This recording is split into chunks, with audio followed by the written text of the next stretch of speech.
Entonces hoy vamos a tomar el discípulo valiente 1. Y vamos a leer ahí, quiero que alguien lo lea, cualquiera de ustedes, van a ser del 18 al 20, alguien que lea. Y Jesús se acercó y les habló diciendo: Toda potestad me es dada en el cielo y en la tierra. El que sigue. Por tanto, id y hacer discípulos en todas las naciones, bautizándolos en el nombre del Padre, y del Hijo, y del Espíritu Santo. Otro. Enseñándoles que guarden todas las cosas que os he mandado. Y he aquí, yo estoy con vosotros todos los días hasta el fin del mundo. Amén. Amén. Entonces escuchen eso.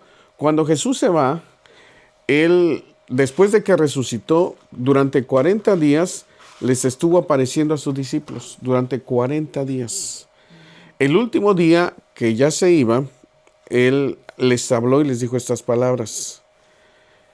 En el 18 dice, vamos a meditarlo, Jesús se acercó y les habló diciendo, escuchen, ¿qué les dijo? Toda potestad me es dada en el cielo y en la tierra. ¿Por qué era importante que Jesús les recordara a los que lo seguían, que ahora se convertían en sus discípulos? ¿Por qué era importante que ellos recordaran quién era Él? Bueno, Él les está diciendo, todo el poder a mí me ha sido dado.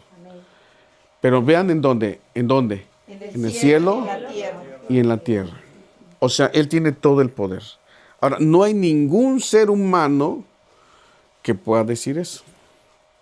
Nadie. Porque dejamos de lo humano y pasamos a lo divino. Y aquí valdría la pena entender que Jesús no solamente era un hombre. Nació como hombre. Vivió como hombre. Pero desde su origen, Él no fue engendrado por un hombre. La Biblia dice que fue engendrado en el vientre de una virgen llamada María. Vamos a verlo, vamos a estar yendo y viniendo a ese pasaje. Ahora vamos a ir a Mateo, al capítulo 1, en el verso 18. Y vamos a ver cómo es que fue engendrado Jesús para entender. Y vean cómo dice, alguien lee ahí, por favor. El nacimiento de Jesucristo fue así: estando desposada María, su madre, con José, antes que se juntasen, se halló que había concebido del Espíritu Santo. A ver, escuchen, analicemos esto. Ella estaba comprometida con José, pero todavía no se casaban. Eran como novios, vamos a decirlo así. Ahora nosotros conocemos como una relación de noviazgo. Así que él iba y la vivía ella en su casa y todo bien. Sin embargo, dice, vean, el nacimiento de Jesucristo fue así: estando desposada María, su madre, con José, antes de que se juntasen, se halló que había concebido del Espíritu Santo. Ahora, eso era increíble. Increíble. Imagínense entonces que José llega un día y va a ver a su novia, y mientras está la charla, ella le dice, ¿sabes qué? Quiero decirte algo. ¿Qué pasa? Estoy embarazada. ¿Qué creen que sintió José? Como hombre. Desilusión, ¿qué más? Enojo, ¿qué más? Tristeza, ¿qué más? Ira, coraje. Todo lo malo. Pues ¿cómo es posible? ¿Pero por qué? ¿Cómo? ¿Cuándo? ¿Quién? Si yo no te he tocado. ¿Quién? ¿Por qué lo hiciste? Él no iba a entender que está embarazada y que el Espíritu Santo había venido y había fecundado dentro de ella un óvulo y que ahora está embarazada, porque nunca había sucedido. Entonces, para este momento, José pues está lleno de todo lo que ya dijimos. De ira, de coraje, de celos, de tristeza, de todo se le juntó. Sigue el siguiente versículo que dice. José, su marido, como era justo y no quería infamarla, quiso dejarla como secretamente. O sea, ella dijo, yo no voy a decir nada, mira, ya lo que hiciste, lo hiciste. No me digas, no quiero escuchar más lo que tú me dices. Pero es que mira, José, yo no he estado con él. Ah, no, entonces esto ¿cómo se hizo? ¿A poco se hizo así? No, pero es que no quiero saber nada, ¿sabes? Y mira, por todo el amor que te tuve, no voy a decir lo que está pasando contigo, pero va a llegar el día en que ya no puedas ocultar tu panza, tu barriga, como le dijeran, y va a ser muy notorio. ¿Y sabes qué va a pasar contigo? ¿Sabes lo que va a pasar contigo? Ahora, ¿ustedes saben qué es lo que pasaba cuando una mujer estaría embarazada sin tener esposo? Las apedreaban hasta que se murieran. Porque dice la Biblia en Deuteronomio, vileza se ha hecho en Israel. Una mujer que tenía un hijo sin padre, que no estuviera casada, era la muerte para ella. Entonces dice, José su marido, como era justo y no quiso infamarla, que dice, quiso dejarla secretamente. O sea, me voy a ir, como cuando dicen allá en México, ¿no? Y me voy para el gabacho y no me vas a volver a ver. Bueno, él le dijo, me voy a ir y ya no quiero saber nada de ti, pero tú vas a sufrir las consecuencias. Y se fue, ¿cómo creen que se fue? ¿Bien feliz? No. ¿Chiflando y pateando un bote? No, se fue enojado. ¿Qué sigue? A ver, Katy, ¿quiere leer? Y pensándole en esto, he aquí un ángel del Señor le apareció en sueños y le dijo, José, hijo de David, no temas recibir a María tu mujer, porque lo que en ella es engendrado del Espíritu Santo es. O sea, miren, Dios que miró el corazón de José, cómo se fue y cómo llegó a su casa y cómo estaba sintiendo, tuvo misericordia. Porque seguramente José estaba sufriendo. Así es. Como hombre estaba sufriendo. O sea, ¿en qué momento? ¿Cómo pudo hacerme esto? Y se durmió, casi estoy seguro, hasta llorando. Pero en medio del sueño, viene un ángel. Y le dice, mira José, no temas en recibir a tu mujer. Escucha lo que te doy a decir. Lo que en ella es engendrado, ha sido engendrado por el Espíritu Santo. Así que recíbela. Recíbela. No tengas miedo. No es de otro hombre. Este es un plan divino. Así que abre tu corazón y recíbela. ¿Y qué sigue adelante? Y dará a luz un hijo. Y dará a luz un hijo, y llamará su nombre Jesús, porque él salvará a su pueblo de sus pecadores. Esos pecados. Perdón. Así que lo primero que hace es consolarlo. No temas. Quiere decir que Dios miró que había mucho temor en el corazón, dolor y temor, porque él sabía en cuanto se le empiece a ver la panza, la van a matar. Y él amaba. Primero Dios lo consuela, dice, no temas en recibir a tu mujer. Lo que es engendrado, créele. Es así. No he estado con ningún hombre. Es obra del Espíritu Santo. Pero porque aquí hay un propósito divino. Ella va a dar a luz a un hijo. Y su nombre se va a llamar, ¿qué? Jesús. ¿Sabe qué significa la palabra Jesús? Salvador. La palabra Jesús significa Salvador. Y luego añade el ángel, porque Él salvará a su pueblo de sus pecados. Ahora, vean algo muy interesante. Aquí es muy importante que tú sepas quién es Jesús. Porque en el pasaje que leímos anteriormente dice, toda potestad me ha sido dado en el cielo y en la tierra. O sea, ese hombre ahora está diciendo que tiene todo el poder tanto en el cielo como en la tierra. O sea que nos está diciendo que no solamente era hombre y desde su nacimiento la situación fue diferente con cualquier otro hombre en la tierra. Por eso es que nadie ha nacido en la forma que él ha nacido. Nadie, ni hombre ni mujer. Él es único en ese sentido.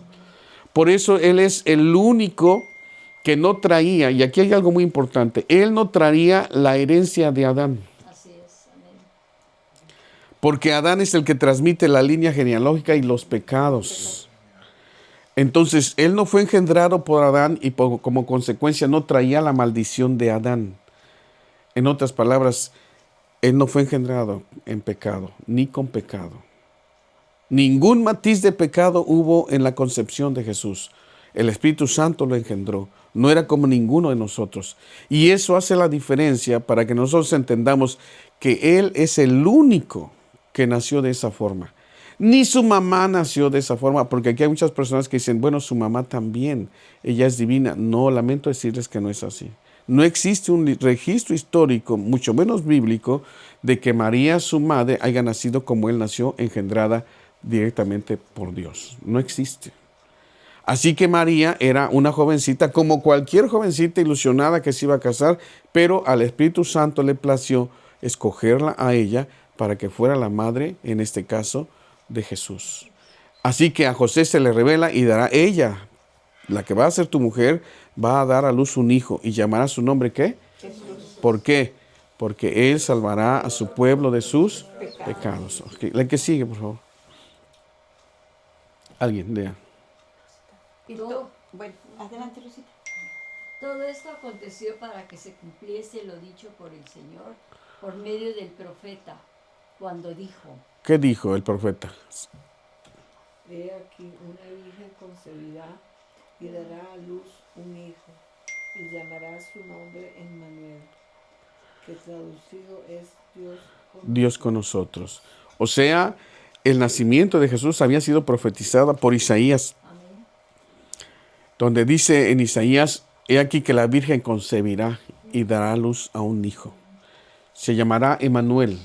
¿Qué significa Emmanuel? Ahí lo dice. Dios con nosotros. O sea, vean, Dios, refiriéndose a ese niño, Dios está en medio de nosotros. Es como si dijera, Dios está en medio de nosotros. Así que escucha eso.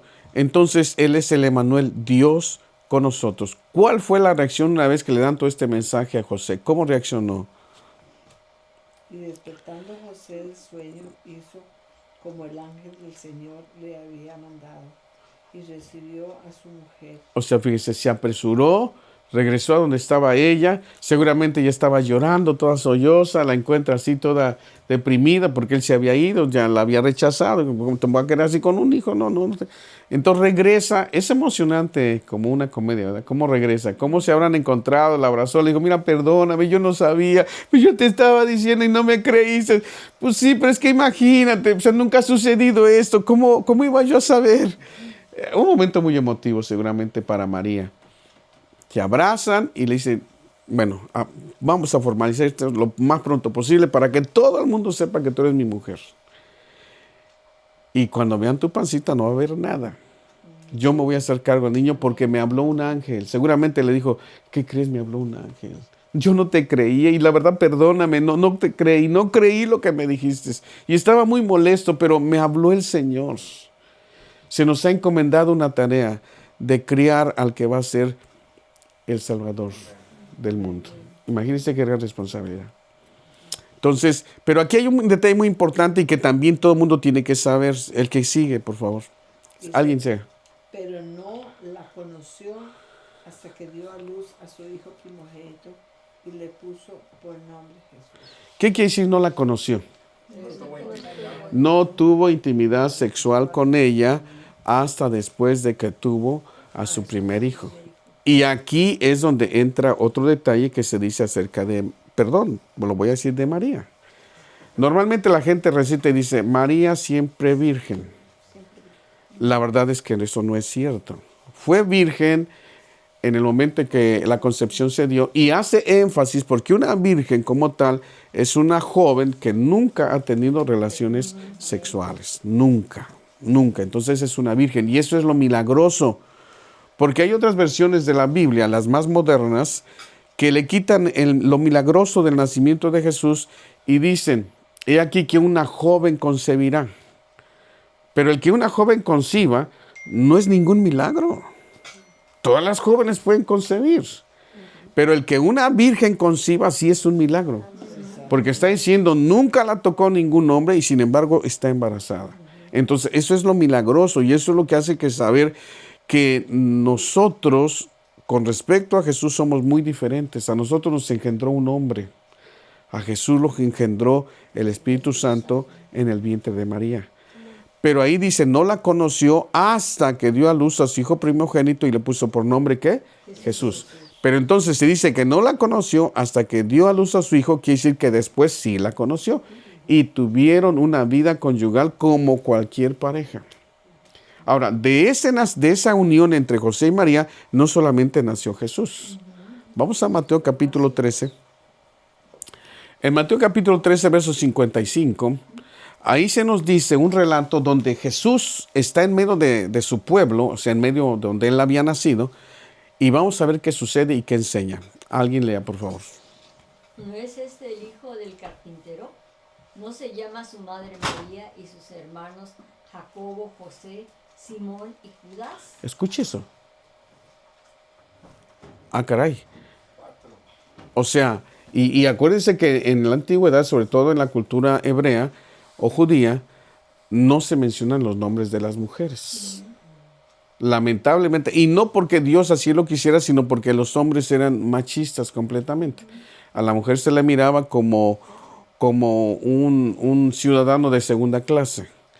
No a los ojos de Dios, sino los hombres de su tiempo así lo miraban y Dios no estaba de acuerdo. Sin embargo, bueno, se registra lo que en ese momento había. ¿No es este el hijo del carpintero? Pero quiero que suban porque quizás digan, bueno, ¿y quién está diciendo eso? Vamos dos versículos o 3 versículos antes de ese versículo. Otro.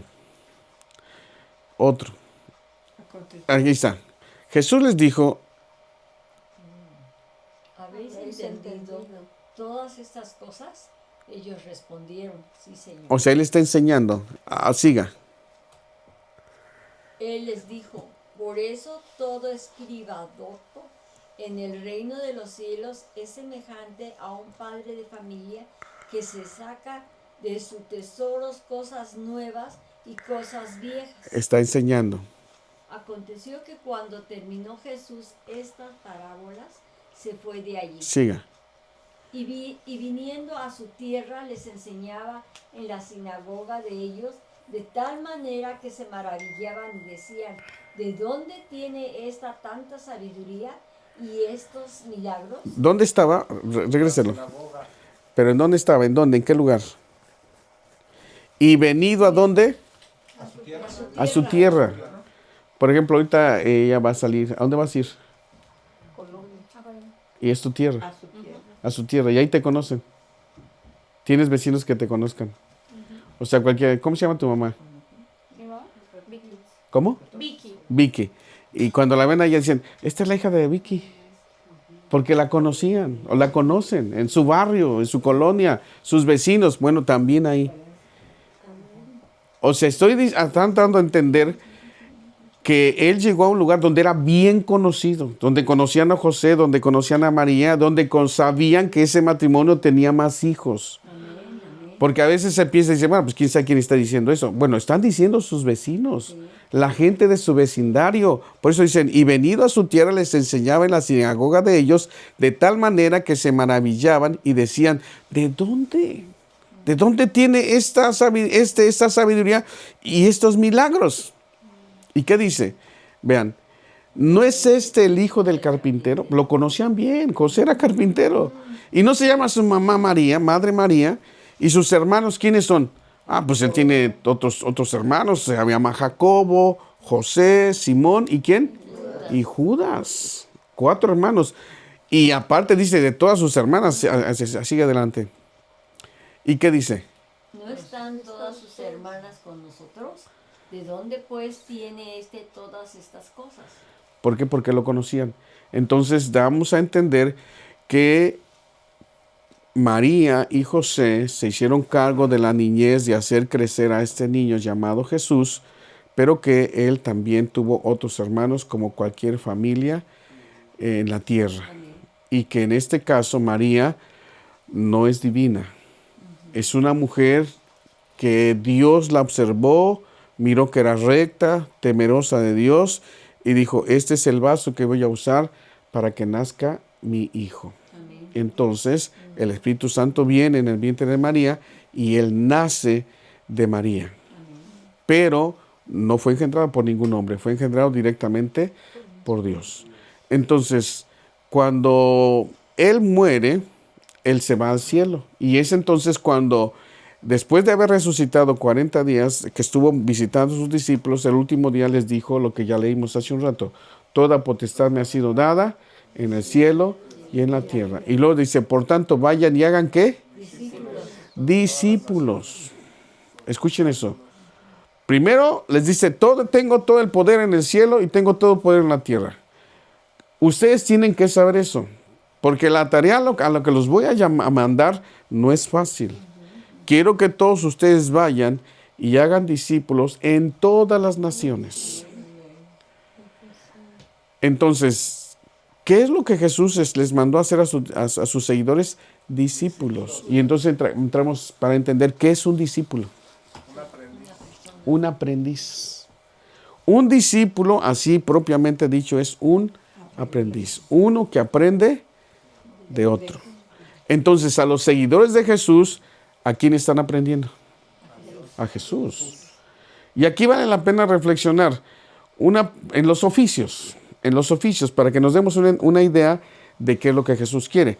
Por ejemplo, un ayudante de albañil, su maestro es el albañil y él es el ayudante, él es el aprendiz. ¿Cuál sería la aspiración de ese aprendiz de albañil? Llegar a ser como su amo, Llegar a ser un buen albañil. El aprendiz de panadero, ser un buen panadero, llegar a ser un buen panadero.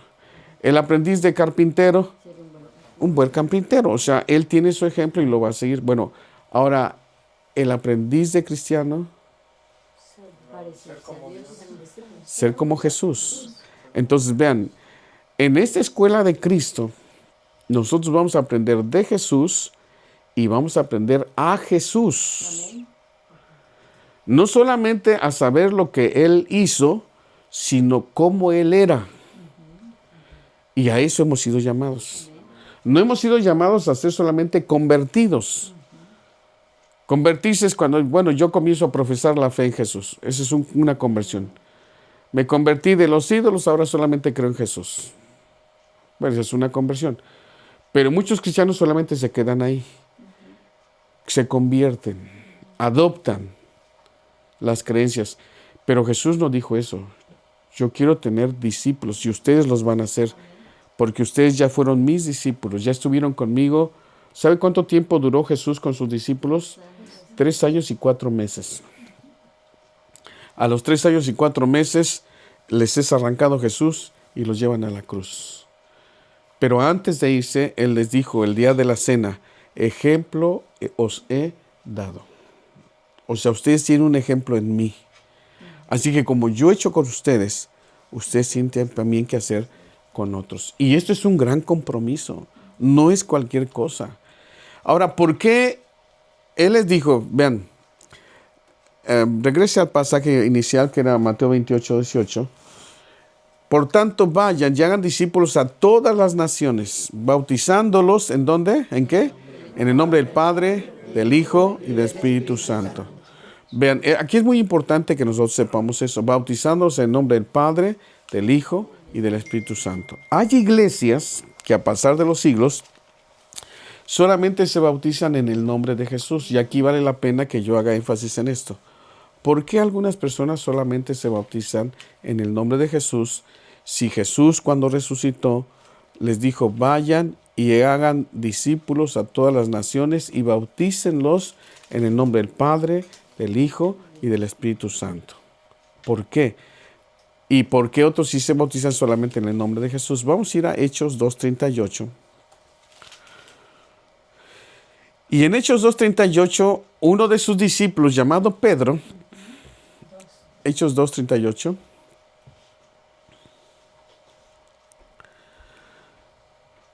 ¿qué les dice Pedro? Arrepentidos y bautizados cada uno de vosotros en el nombre de Jesucristo para perdón de los pecados y recibiréis el don del Espíritu Santo. Ahí es donde las iglesias que se bautizan solamente en el nombre de Jesús, ahí toman esa referencia. Porque Pedro, el día de Pentecostés, cuando se derramó el Espíritu Santo, él dio esa enseñanza y les dijo, ¿qué les dijo? Arrepiéntanse y bautícese cada uno de vosotros en el nombre de Jesucristo para perdón de los pecados y recibirán el don del Espíritu Santo. Y la pregunta es, bueno, nosotros como creyentes en Cristo, ¿en qué nombre nos debemos de bautizar? ¿En lo que dijo Pedro o en lo que dijo Jesús? Ahora, tiene una explicación y se las voy a dar a entender. Cuando llegó la fiesta del día de Pentecostés, todos los que estaban allí, que se derramó por primera vez el Espíritu Santo en la iglesia o en los creyentes, cuando Jesús se va, el último mandamiento fue, quédense en Jerusalén hasta que sean investidos con poder de lo alto. Y luego en Hechos 1:8 les dice, y recibirán poder, Hechos 1:8, y recibirán poder cuando haya venido sobre vosotros el Espíritu Santo. Y me seréis testigos en Jerusalén, en Judea, en Samaria y hasta lo último de la tierra. Bueno, cuando ese acontecimiento sucedió, que vino el Espíritu Santo, solamente había 120 personas. Y sobre esas 120 personas descendió el Espíritu Santo. Coincidió con una fiesta que los judíos ya tenían por siglos atrás y la festejaban, la celebraban y se llamaba la fiesta de Pentecostés. ¿Por qué? Porque se celebraba 50 días después de la cosecha. Traían las cosechas al templo, hacían una ofrenda mecida, que no es otra cosa que hacer esto, una ofrenda mecida, y le daban a Dios gracias porque eran las primicias de toda la cosecha que vendría. En ese momento, todos los judíos de todas las naciones conocidas en ese tiempo subían a Jerusalén y celebraban esa fiesta, la fiesta de Pentecostés. Y esa fiesta de Pentecostés coincidió, o Dios así quiso que fuera, en ese día derramar de su Espíritu Santo sobre la iglesia.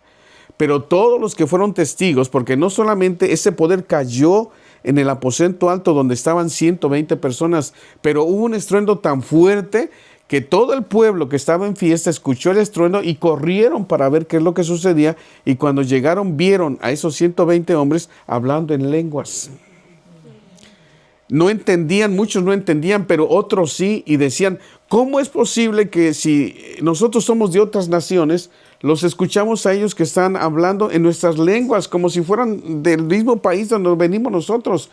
Partos, medos, elamitas, de muchas partes del mundo conocido estaban ahí, y los que estaban siendo bautizados por el Espíritu Santo estaban hablando en las lenguas de su tierra natal de ellos. Pero aquí hay algo muy importante: todos eran judíos. Ahora, los judíos siempre habrán creído en un solo Dios, el Padre.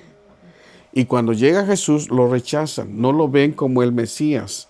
Ahora, ellos esperaban a un Mesías que les quitara el yugo de esclavitud de los romanos y que los hiciera ser otra vez una nación poderosa, y que ellos pudieran echar a correr al imperio romano y que los judíos volvieran a ser realmente una fuerza política y militar en su entorno. Y sin embargo, Jesús no hizo eso, por eso no lo recibieron como su Mesías. Aunque había promesas en la Biblia o en la Torá de ellos de que iba a venir un hombre que los iba a rescatar de la esclavitud, ellos pensaban que iba a ser de manera militar y política, pero Jesús no hace eso, entonces no lo reciben. Pero esos que escucharon el mensaje de Pedro se contristan. Es decir, se llenan de tristeza porque Pedro les dijo, ¿saben por qué esto está sucediendo? Porque Jesús vino y Él dijo que nosotros seríamos investidos con poder de lo alto. Y a ese hombre llamado Jesús, ustedes lo mataron, ustedes lo crucificaron, y ellos se compungen. Es decir, por medio del Espíritu Santo, Pedro habla, y ese discurso hace que 3,000 personas quieran venir a recibir a Jesús. Pero todos son judíos. Entonces vean, los judíos ya conocían al único Dios verdadero. El Espíritu Santo antes venía de manera intermitente, venía sobre una persona o sobre un rey y se iba, no se quedaba en la tierra. Pero a partir de ese día, el Espíritu Santo se quedó en los creyentes. Entonces ahora ellos, para que puedan tener a la Trinidad completa, debían de bautizarse solamente en el nombre de Jesús, y como consecuencia iba a venir el Espíritu Santo. Y ya tenían a la Trinidad, al Padre, porque ya creían en Él, al Hijo, porque lo iban a recibir como Salvador, y se bautizaban en el nombre de Jesús, y el Espíritu Santo vendría como un regalo para que pudieran vivir la vida espiritual. Pero porque ya eran judíos, ya creían en el Dios Todopoderoso. Pero a los gentiles, que en este caso somos ciudadanos de otras naciones, ajenos completamente a los pactos y ajenos a Dios, que todos nosotros, todos los demás países del mundo eran idólatras. Entonces, por eso, cuando Jesús les dice, vayan y hagan discípulos, ¿a dónde? A todas las naciones, los que no conocían al verdadero Dios. Ahora, ellos que son de otras naciones, que no son judíos, bautícenlos en el nombre del Padre, del Hijo y del Espíritu Santo. Entonces, para que nosotros tuviéramos la Trinidad igual que los judíos.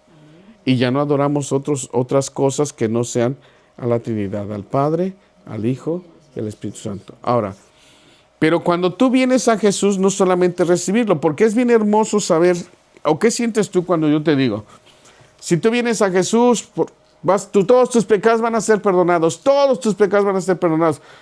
Y yo le pregunto a alguien, ¿te gustaría que Jesús perdone tus pecados? Pues dice, claro, pues aquí no. O sea, yo quiero que mis pecados sean perdonados.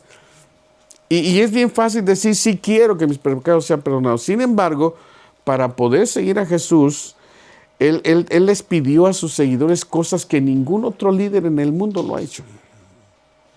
Por ejemplo, miren, vamos a ir a unos pasajes que se encuentran en Lucas.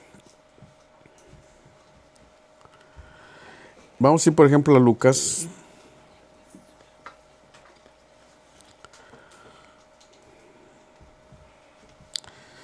Y vamos a ver cómo es que Jesús les empieza. Vamos a Lucas capítulo 11.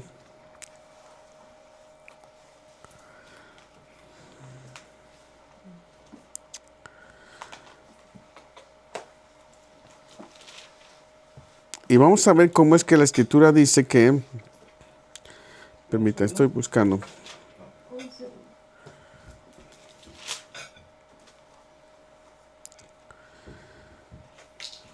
Vamos a ir al Evangelio de Lucas, capítulo 12, perdón, de versículos del 49 al 53.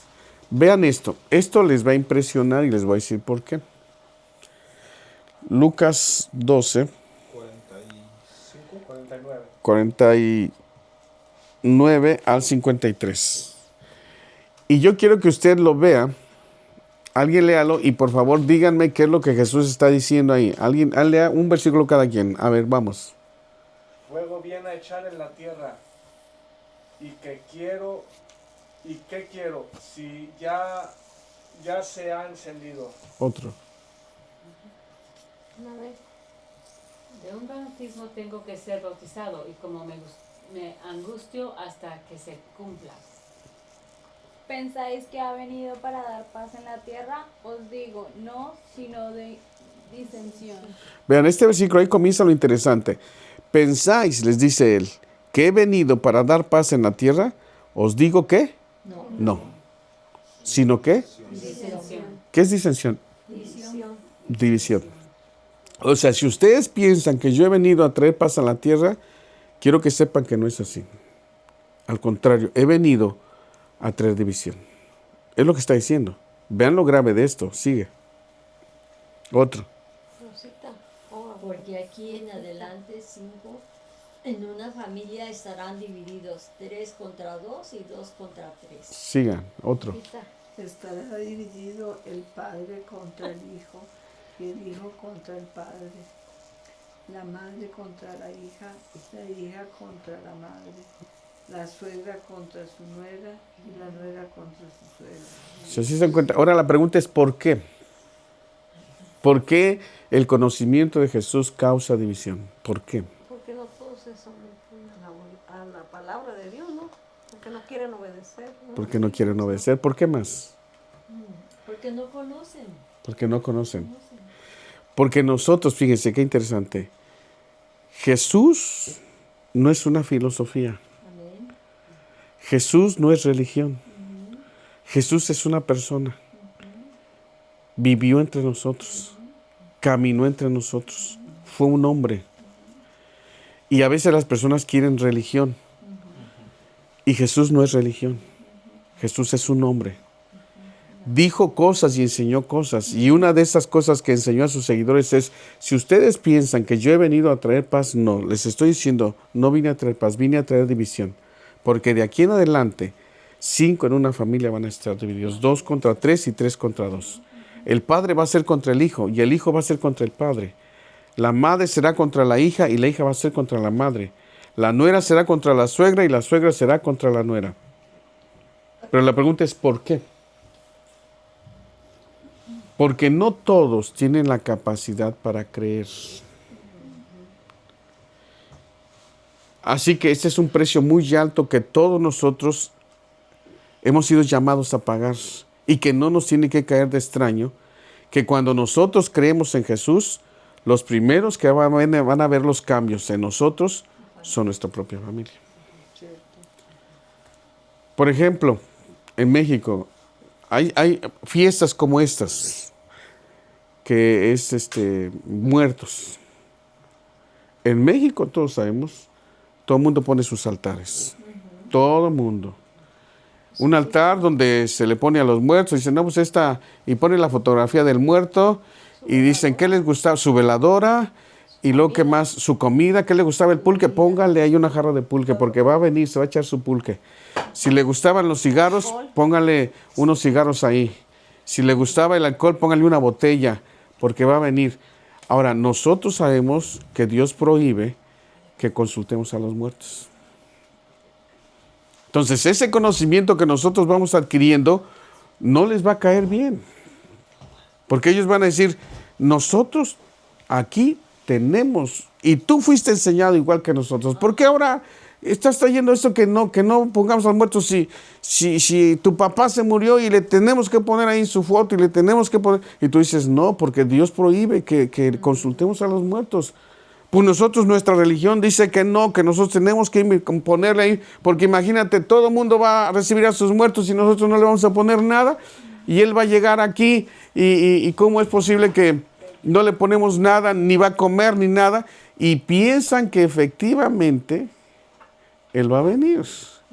Cuando nosotros sabemos que la Biblia dice, por ejemplo, en Hebreos 9:27, y de la manera que está establecido a los hombres, que mueran una sola vez, y después de esto, ¿qué? El juicio. O sea, ningún hombre puede venir después de que ha muerto. Sin embargo, la tradición, que está llena de ignorancia, dice que sí, que van a regresar y que hay que ponerles. Y nosotros que decimos no, y entonces ¿qué hay? Un choque. Una controversia. Ahora, tú tienes que saber que si vas a seguir a Jesús, eso te va a suceder. Quieras o no quieras, te va a suceder. Y la pregunta es, ¿vas a resistir? ¿Vas a resistir? Porque si quieres ser discípulo, cuando Jesús les dijo, vayan y hagan discípulos y enséñenles todas las cosas que yo les he enseñado. Yo los enseñé a ustedes, ahora ustedes vayan y enseñen a otros. Ahora, Jesús dijo, ustedes van a conocer la verdad, San Juan 8:32. Vean lo que dijo. En San Juan 8:32, Jesús, desde el 31, para que sepamos a quién se los está diciendo. Dijo entonces Jesús a los judíos que habían creído, o sea, ¿ya habían creído o no? ¿Qué dice ahí? Ya habían creído.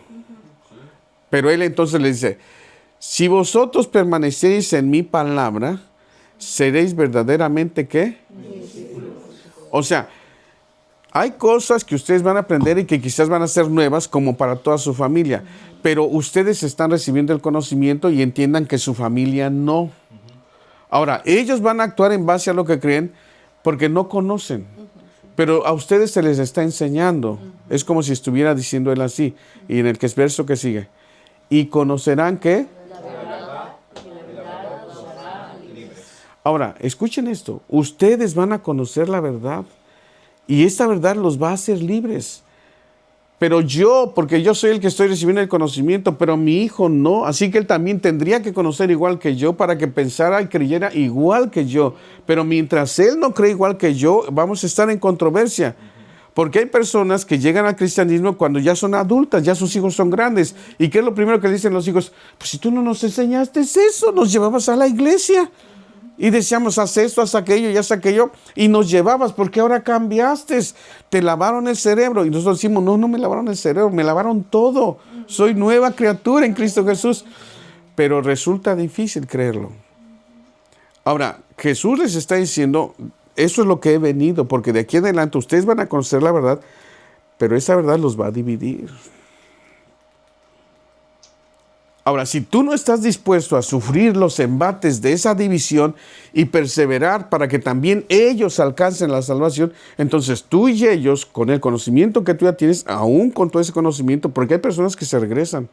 Mira, a mí personalmente me han dicho, pastor, es que yo ya no voy a venir. ¿Por qué? Es que mi hijo ya se enojó. Mi esposo ya no quiere. Dice que ¿qué me están diciendo? Que porque nosotros teníamos religión. Y la verdad, pastor, yo siento muy difícil esto. ¿Y qué piensas hacer? Pues yo creo que mejor aquí le paramos. Así me lo han dicho, no les miento. ¿Y qué de tu alma?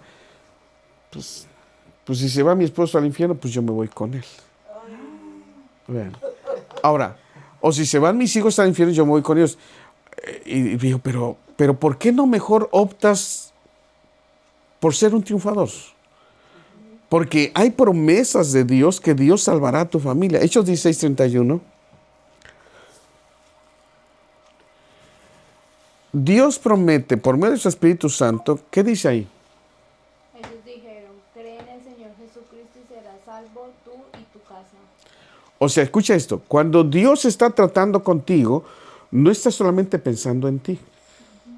Está pensando en tu familia. Pero la primera impresión que vas a tener es que tu familia no va a pensar igual que tú porque ellos no están conociendo igual que tú. Así que la primera reacción que vas a tener va a ser de confrontación. Cuando tú llegas a tu casa y les digas, o que van a, por ejemplo, no sé, a rezar y tú dices, es que yo no rezo, yo oro. ¿Cómo? ¿Qué cosa estás diciendo? ¿Qué locura estás diciendo? Bueno, es que estoy aprendiendo. ¿Qué estás aprendiendo? Te estás metiendo con otras religiones, ¿verdad? No estás respetando la religión que nosotros tenemos. Nosotros somos aquí y dicen lo que son. Mormones, católicos, no sé, cualquier religión. ¿Quién te está enseñando eso? Te prohíbo que sigas yendo. Si es el hijo, como en el caso mío, a mí mi padre me dijo, mira, si sigues yendo a ese lugar, escúchame bien, te vas a largar de mi casa. Aquí no queremos, como dijo, protestantes. Te largas. Si de por sí te estamos tolerando y luego que traigas otra religión, no, te vas. Yo dije, no me voy a ir. Y voy a seguir aquí, porque aquí nací y no soy mayor de edad todavía. Así que aquí me voy a quedar y no voy a renunciar a Jesús. Pues ya veremos, dijo. Pues ya veremos. Yo ya creí en Jesús y le he dado mi palabra y no voy a renunciar a esto. Y ya hay confrontación. Ahora, cuando eres el hijo, cuando eres el padre, pues los hijos van a decir, pues si nos llevaste a la iglesia católica, todos nosotros nos bautizamos. Y luego más si le dices, y me voy a bautizar, ¿cómo? Ya así de grandote. Sí, eso se hace de chiquito, ¿no? Y comienzan a decir cosas así como esas. Y tú tienes que saber. O sea, por eso Jesús les está anticipando. Yo no he venido a traer paz, vine a traer división. Y se van a confrontar con sus hijos. Ahí se queda corto porque, bueno, él nos da la idea general de que va a haber confrontación. Imagínate un esposo que está creyendo y la esposa dice no. Y a mis hijos no me los tocas, ¿eh? Porque nosotros somos y dicen su religión. A ellos déjamelos. Si tú quieres, además, mira, vete si quieres. He escuchado inclusive mujeres que le dicen a sus esposos, fíjense qué triste. Pues la verdad es que no me gusta eso de que seas cristiano, ahora no me gusta. Antes eras borracho, mujeriego, 1000 cosas, pero te prefería mejor así que a como te tengo ahora. Ahora es un mojigato que quieres que todos sigamos lo mismo que tú y ya no fumas, ni tomas, ni pichas, ni cachas, ni dejas batear. O sea, ¿qué te has hecho? Y vienen críticas muy fuertes. Pero la pregunta es, ¿qué vas a hacer? Si ahora tú sabes la verdad, y dice la Biblia, conocerán la verdad y la verdad los va a hacer, ¿qué? Libres. Entonces, ¿saben qué cualidad? Lo primero que tenemos que cultivar como hijos de Dios es valor. Ser valientes. Porque tarde que temprano, si tú eres el primero en tu casa que está creyendo, tarde que temprano te vas a tener que enfrentar a tu propia familia. Y la pregunta es, ¿vas a renunciar? Tú sabes que esta es la verdad. Y que si tú perseveras en esa verdad, Dios tiene promesas. Cree en el Señor Jesucristo. ¿Y qué dice? Y serás salvo tú y toda tu casa. O sea, la promesa es, si tú crees y eres fiel y perseveras en eso, yo me voy a encargar de tu familia. Y todos ellos en su momento van a venir. Ahora, vea Hechos 2:39. ¿Cómo dice? Porque para vosotros es la promesa. Ahí está. Alguien que lea. Porque para vosotros es la promesa y para vuestros hijos y para todos los que están lejos, para cuantos el Señor nuestro Dios llamará. Entonces, ¿para quién es la promesa? Para nosotros y para nuestros. O sea, eso es lo que Dios promete. O sea, si tú te paras firme en lo que estás creyendo y a capa y espada te paras y dices, yo ya creí en Jesús y no voy a volver atrás. Amén. Por eso es que Jesús dijo, si alguno quiere ser mi discípulo, niéguese a sí mismo, tome su cruz cada día y sígame.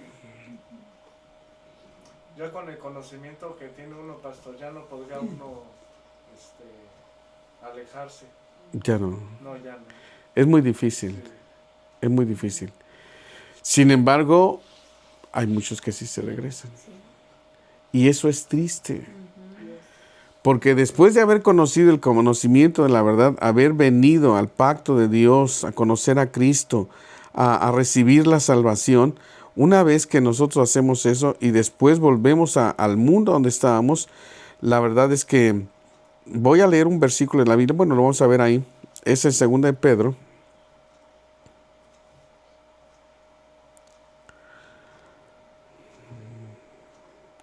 Capítulo 2, verso 20 al 22. Escuchen eso.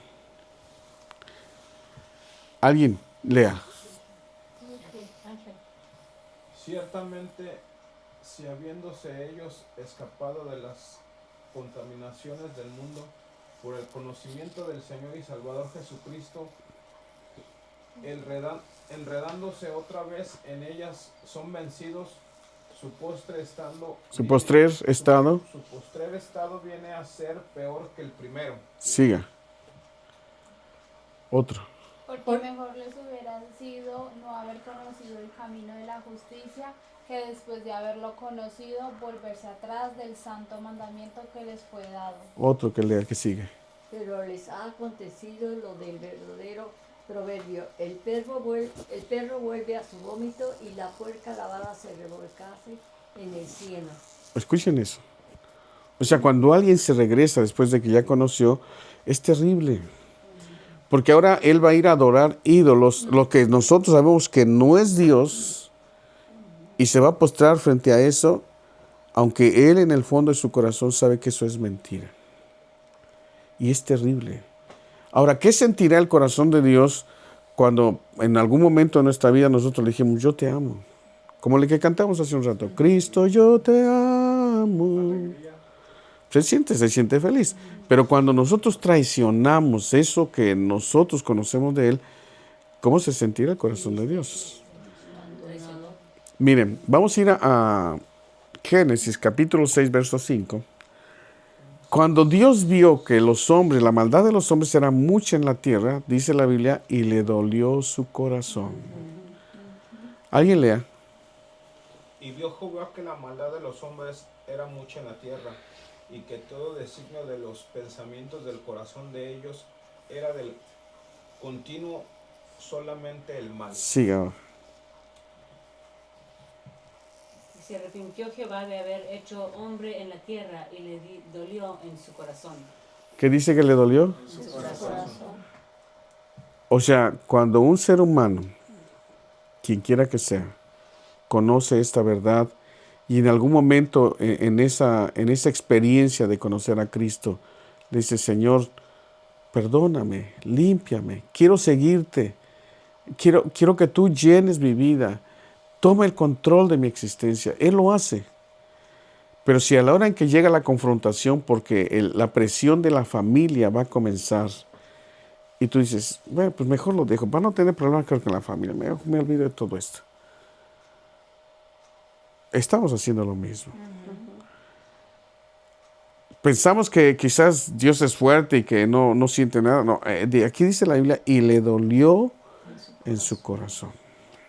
Por ejemplo, pastor, a mí, de cuando supo mi familia que me hizo cristiano, les da gusto de que no, pues si así es como andas bien, pues no me da gusto como con mi papá que me dijo, que le dije, ¿qué tal le pareció el culto, la plática que tuvimos el otro día de la iglesia? No, pues muy bonita, me dice, pero pues si así es de modo que andas bien y te sientes a gusto, pues ahí sigue. Entonces yo pienso, pero ¿por qué si ven que uno está bien y todo, por qué no lo hacen pues también? Entiendo, ¿por qué no decir, pues algo ha de haber ahí, por un poder o algo o sea... Sí, y si hay un poder, miren. La Biblia explica que hay un poder. Vamos a ir a 2 Corintios, capítulo 4, versículo 3 y 4, donde dice, 2 Corintios 4, 3 y 4, dice, si nuestro evangelio está encubierto, ahí está, miren, alguien léalo. ¿Alguien quiere leerlo? Pero si nuestro evangelio está aún encubierto, entre los que se pierden estará encubierto. Pero vean quién está operando. En los cuales el Dios de este siglo cegó el entendimiento de los incrédulos, para que no les resplandezca la luz del evangelio de la gloria de Cristo, el cual es la imagen de Dios. ¿Quién está operando en ellos? ¿Quién dice ahí que es? El Dios de este siglo. Y el Dios de este siglo es Satanás. O sea que cuando tú te enfrentas a tu padre, a tu madre, o a tus hermanos, o a tu esposo, o a tus hijos, y que te están refutando acerca del Evangelio, tú tienes que saber que es el diablo tratando de amedrentar, diciendo, no, ¿cómo te atreviste a dejar la religión si tú fuiste criado en esto, tú creías esto, no lo dejaste? Y te va a echar toda la caballería. Ahora, de ti depende que te pares firme. Acuérdense lo que Jesús dijo: desde los días de Juan hasta ahora, el reino de los cielos sufre violencia y solo los valientes lo arrebatan. O sea, no existe. Hay una característica de este discípulo. Tiene que ser, ¿qué? Valiente. Valiente.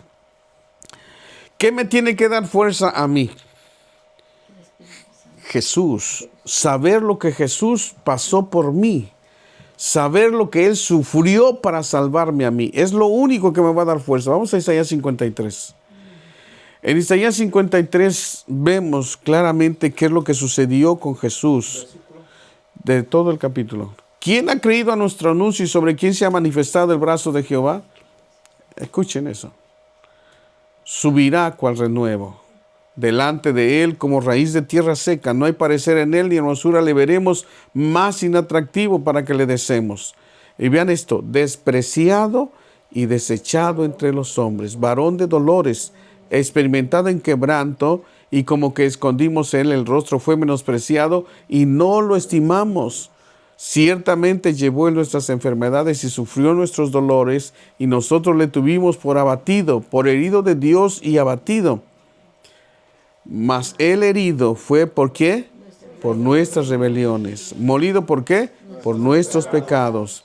El castigo de nuestra paz fue sobre él, y por su llaga fuimos nosotros curados. Luego vean la actitud de nosotros. Todos nosotros nos descarriamos como ovejas, cada cual se apartó por su camino, mas Jehová cargó en él, ¿qué?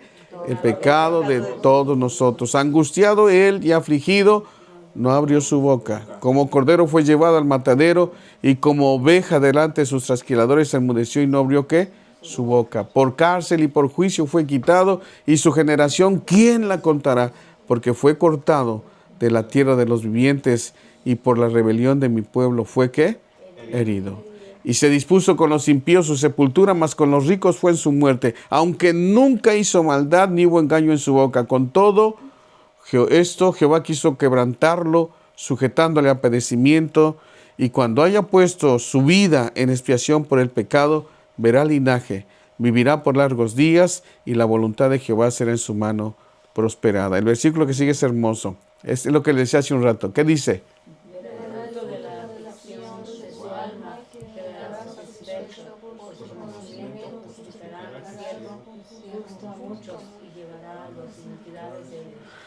¿Sabe hace cuánto tiempo se escribió eso? Casi 2700 años.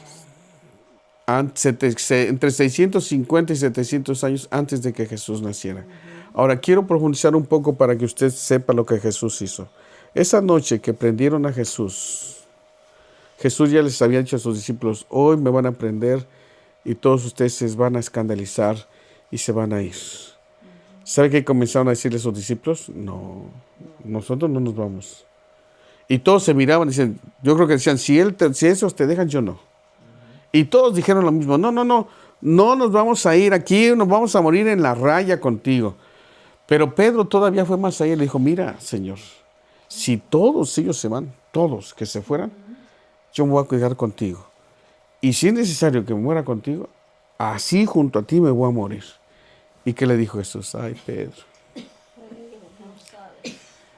antes que el gallo cante, y antes de que el gallo cante, tú ya me habrás negado 3 veces. Y Pedro pensó, como dijeron, no va a pasar. Pero llegaron. ¿Quién iba al frente de ese grupo? Uno de sus seguidores. Después de haber estado con ellos 3 años y 4 meses, uno de sus seguidores lo traicionó. Y llevó a los alguaciles, tanto del templo como del Imperio Romano, una guardia romana, y le prendieron. Cuando los discípulos vieron que llegó todo ese tumulto de gente, se olvidaron. Se echaron a correr. Pedro se quedó tratando de querer cumplir su palabra, y cuando vio que lo iban a prender, sacó su espada y se dejó ir. Le cortó una oreja al siervo de Malco. Y Jesús le dijo: Pedro, mete tu espada. Vean la actitud de Jesús. Pedro, mete tu espada, porque el que a hierro mata, a hierro muere. ¿No crees tú que yo podría pedirle a mi Padre y me enviaría 7 legiones de ángeles? Para que tengan idea, un ángel en menos de una noche mató a 183,000 personas en el campamento de los hebreos. 183,000 personas en un ratito. Un ángel. Ahora, una legión era aproximadamente entre 7,000 y 6,000. Si él está diciendo, mi Padre me mandaría inmediatamente 7 legiones de ángeles, ¿cuántos ángeles habrían llegado? De 42,000 a 49,000. Si un solo ángel destruyó en un ratito a 183,000, ¿qué hubieran hecho esa cantidad de ángeles? Destruyen la tierra. Se colapsa nuestro sistema solar. Pero Jesús dijo: mete tu espada. No crees. O sea, Jesús no fue llevado a la cruz porque no pudiera defenderse o porque estuviera solo. Él estaba resistiendo por amor. Así que una vez que lo toman, Pedro se queda sacado de onda, y todavía Jesús llega y le pone la oreja en su lugar y la sana. Y aún así todavía se los llevan. Ahora, cuando llegó al pretorio, que era prácticamente la cárcel romana, cuando llegó al pretorio, antes de que lo pasaran al Sanedrín, ellos sabían que lo estaban apresando porque él decía que era rey. Entonces lo desnudaron y le pusieron una túnica roja. Y luego le hacían reverencias irónicas. Salve, rey de los judíos. Y se reían. Eran hombres de guerra. Hombres que habían estado en 1000 batallas. Que la sangre matara o descuartizara a un ser humano no era nada para ellos. Así que cuando vieron a este Jesús, pues se burlaron. Le hacían caravanas. No solamente eso. Dice que le cubrían los ojos y le daban puñetazos en la cara con el puño cerrado. Después se lo desvendaban y decían: a ver, profetízanos, ¿quién de nosotros te pegó? Pero así de manera irónica. Y luego dice en los Salmos: me mesaron la barba. O sea, Jesús se supone que entonces era barbado. Agarraban, metían sus dedos entre la barba y le jalaban. Pero no suavecito. O sea, imagínense el cuero cabelludo de aquí, o la piel, pues, de esos, se los jalaban. La piel se desprendió por completo de sus mejillas. Y luego no solamente eso, dice: me echaron en la cara sus esputos. El esputo es cuando tú gargajeas, garraspeas tu garganta y escupes, pero a él se los echaban en la cara.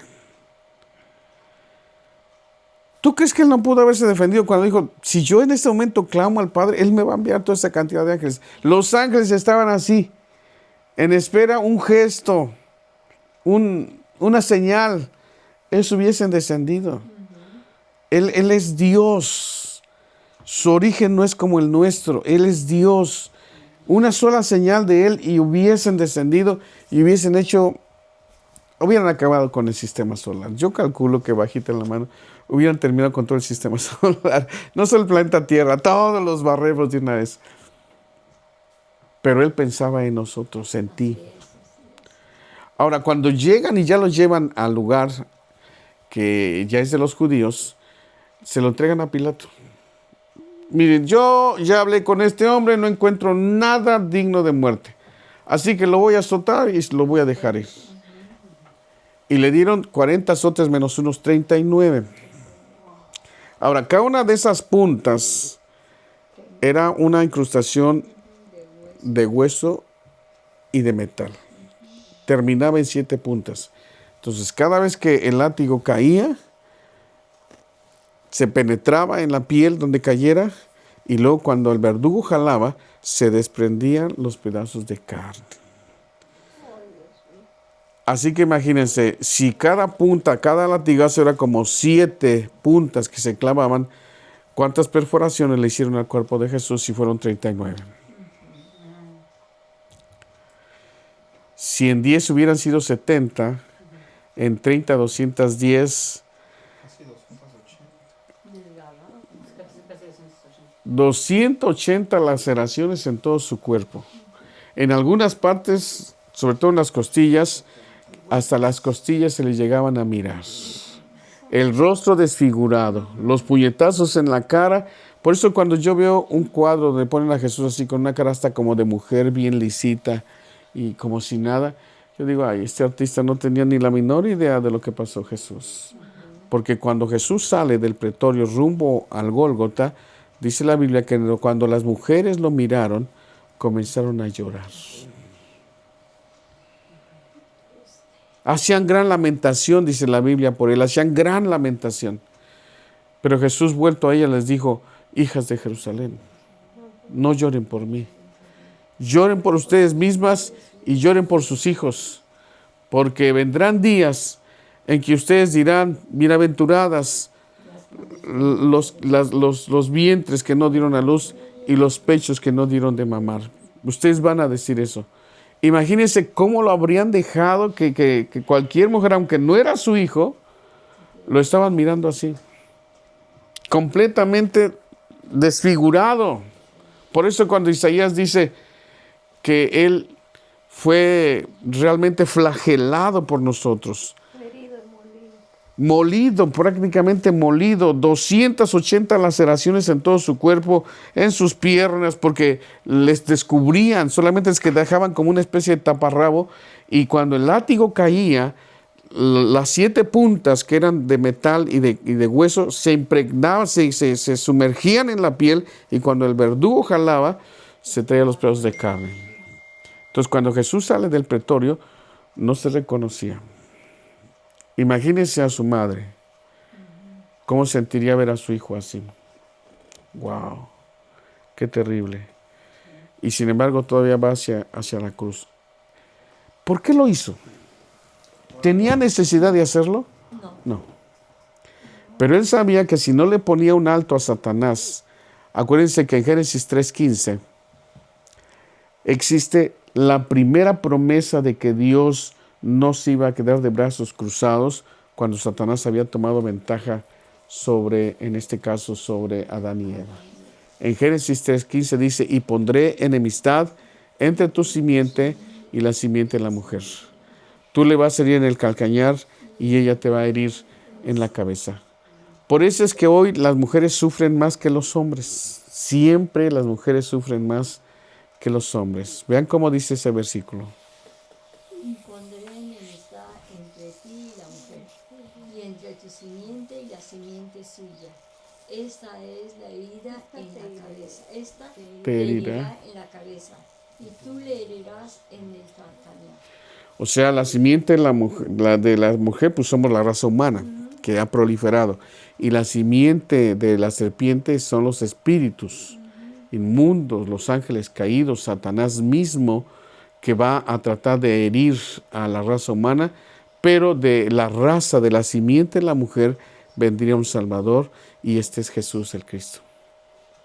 Entonces, cuando Jesús muere, Él se va al cielo, y aquí hay otro mito.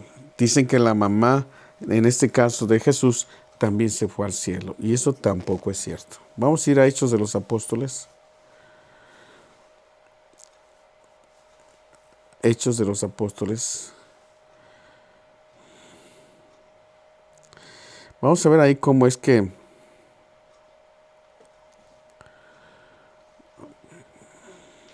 el capítulo 1,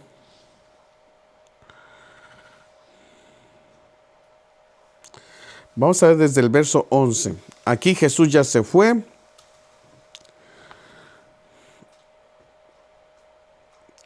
Del 12 al 14. Alguien lea. Jesús ya se fue y los discípulos. ¿Qué hicieron los discípulos después de que Jesús se fue? Ahí dice. ¿Qué dice?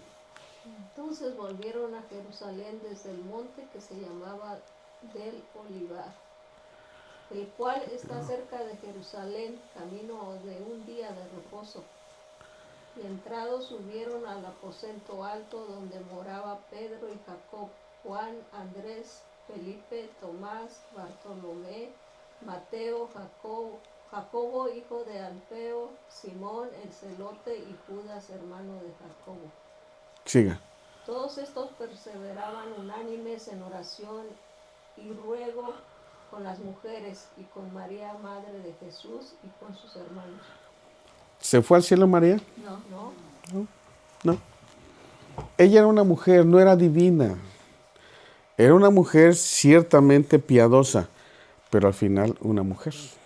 Entonces Jesús se va, es recibido al cielo por una nube, desaparece de la vista de ellos y ellos se regresan. Y todos los discípulos, si se dan cuenta, tenían una característica, vivían juntos. Yo creo que por muchas cosas vivían juntos.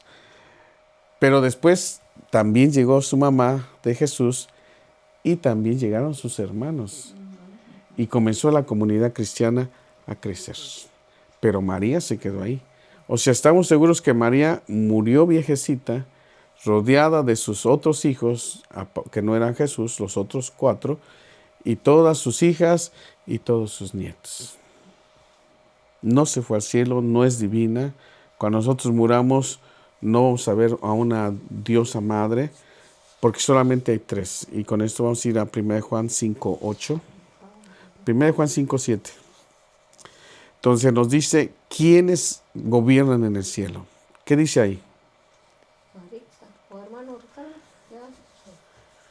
Porque 3 son los que dan testimonio en el cielo: el Padre, el Verbo y el Espíritu Santo. Y estos son 3. Estos 3 son Y estos 3 son los. 1. Y estos 3 son 1. ¿Concuerdan? Bueno, en el anterior, a ver, el 5:7 otra vez. Porque 3 son los que dan testimonio en el cielo: el Padre, el Verbo y el Espíritu Santo. Y estos 3 son 1. 1. No dice que vamos a encontrar una diosa madre porque no existe. Que la gente o que la religión nos haya hecho creer eso es otra cosa.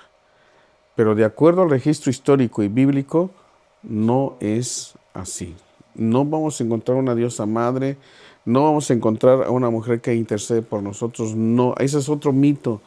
María intercede por nosotros. No. Primera de Timoteo 2:8, a ver. 2:5. Porque hay un solo Dios y un solo mediador. Ahí está. Alguien léalo.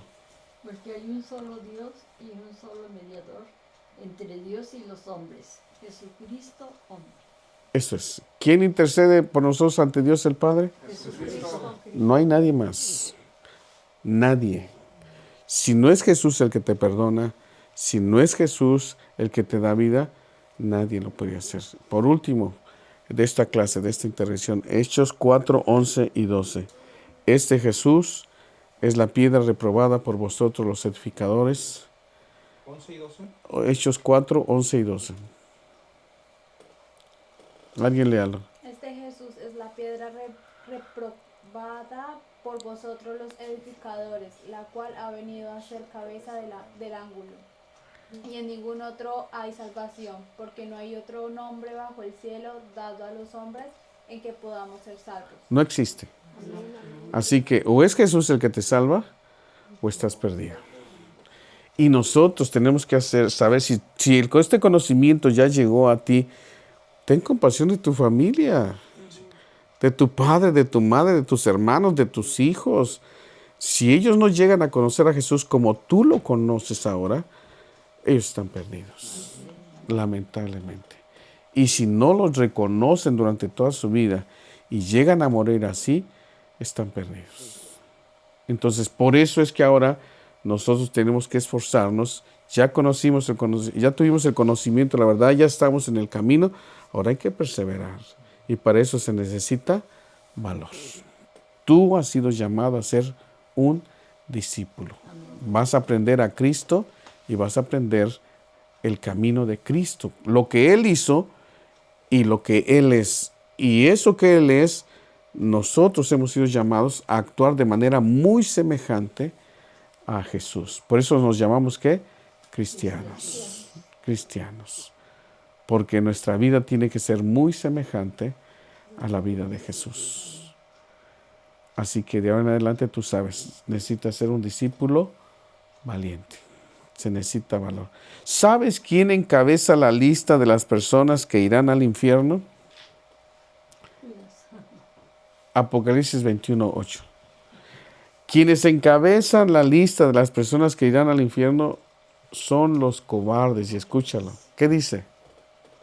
Cobardes e incrédulos, los abominables y homicidas, los fornicarios y hechiceros, los idólatras y todos los mentirosos tendrán su parte en el lago que arde con fuego y azufre, que se llama la muerte segunda. Que es la muerte segunda. ¿Pero quién encabeza la lista? Los cobardes. Cobardes e incrédulos. Así que Dios no tiene discípulos cobardes. Dios tiene discípulos valientes. Si ya comenzaste en esto, no te detengas. Hacia adelante, para que también tu familia pueda llegar a ser salvo. Primero tú y atrás de ti viene toda tu casa. Si eres esposo, tu esposa, tus hijos, tus nietos, procuremos que todos en nuestras familias sean salvos. Y cuando nosotros, mira qué hermoso se siente cuando tú y toda tu familia están adorando a Dios. Oh, es precioso. Yo tengo 2 hijas y cuando estaban chiquitas, pues las jalaba a todas partes. Ellas fueron misioneras desde nacimiento, anduvimos por muchos lugares. Pero cuando llegaron a la prepa y a la universidad, ¡pum!, los jaló el mundo. Y para volverlos a jalar, afortunadamente otra vez ya están de regreso, gracias a Dios. Porque ¿saben qué? Les voy a decir un secreto que dice la Biblia.